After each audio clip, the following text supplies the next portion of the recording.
So, in this episode, I want to show how we can build a synthesizer that reads the actual acceleration on the sensors on your smartphone and trigger the gain change the higher the acceleration value is, or actually lower because it's like a negative. Let's dive into it and see what happens. But first of all, I want to show you what it will be like.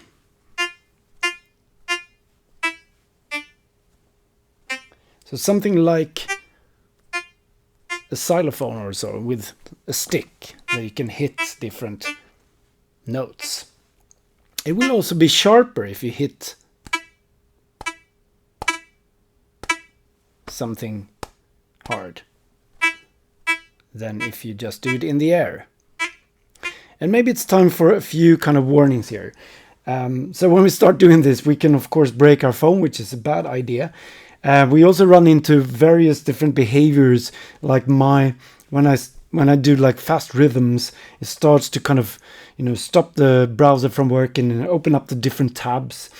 And when I turn the sensors, it flips all directions. So a few recommendations: turn off the auto flipping on the screen for the screen. Extend the time for your screen to be awake, so it doesn't go black and turns off the volume and all that. And then I think we have just to be a bit careful with what we do with the smartphone, so we don't pretend it is actually a drumstick, because that might be a bit expensive. Anyway, so let's look at how this is done. We have in the audio XML file an oscillator. It's playing a sawtooth waveform, and the frequency is set with a variable that I call P. Let's talk about it soon. The output of the oscillator is routed into a gain node that controls the volume. And the gain is controlled by a variable called G. I also introduce an attribute called transition time here. And that is the time in milliseconds it takes to reach the target value. So if the acceleration is like super high, then it still takes 15 milliseconds to go all the way to that value. And the reason why I use it is to smoothen out the values from the sensors. And you might find it useful. The sensors tend to be a bit sort of nervous in terms of the values they deliver. So we often need to smoothen out the audio changes a little bit. But if we set the transition time too high, the instrument becomes too slow in terms of the response. So also be a bit careful with that.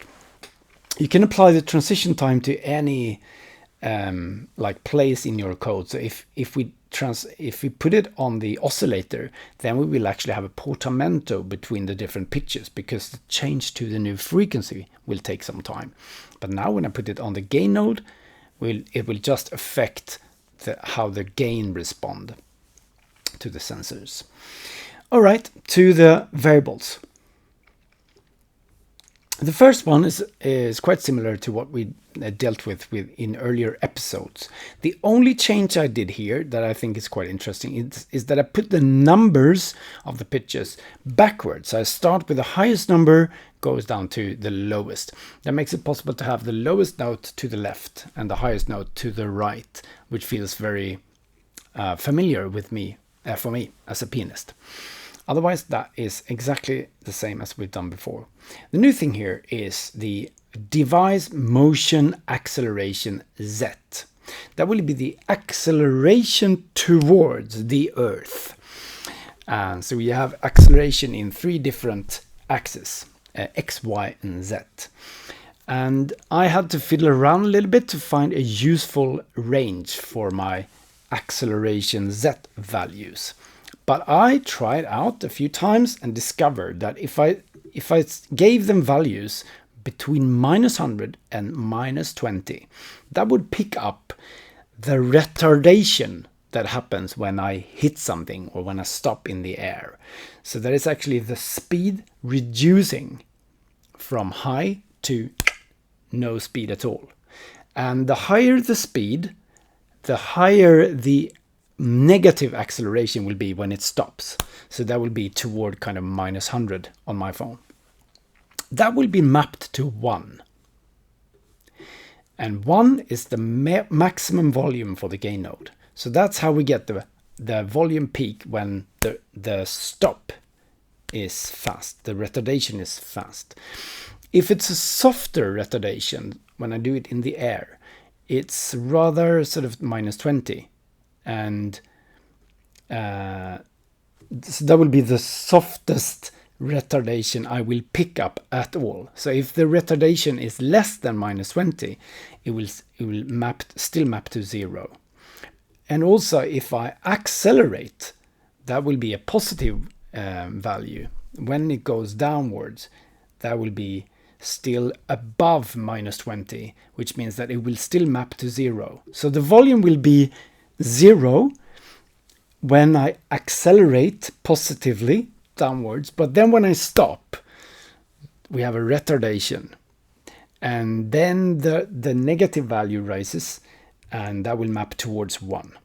So that's how it's working. And you already heard it, so I just try to put it here and set it to 0, so we get the whole range between maximum stop and just a slow retardation. Save and reload on the smartphone.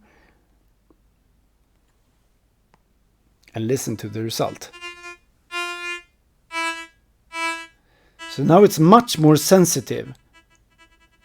You can hear actually how I shake, how I can't hold it completely still. So there will be small occurrences of negative acceleration when I just hold it. And you can pick up a lot of movements here. That also makes it possible to do it be much more dynamic. And maybe you find something really useful here if you just block out the values nearest to 0.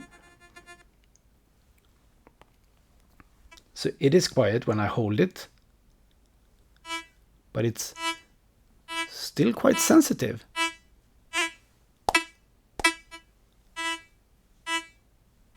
So it's definitely worth playing around with the values here to see what you can come up with.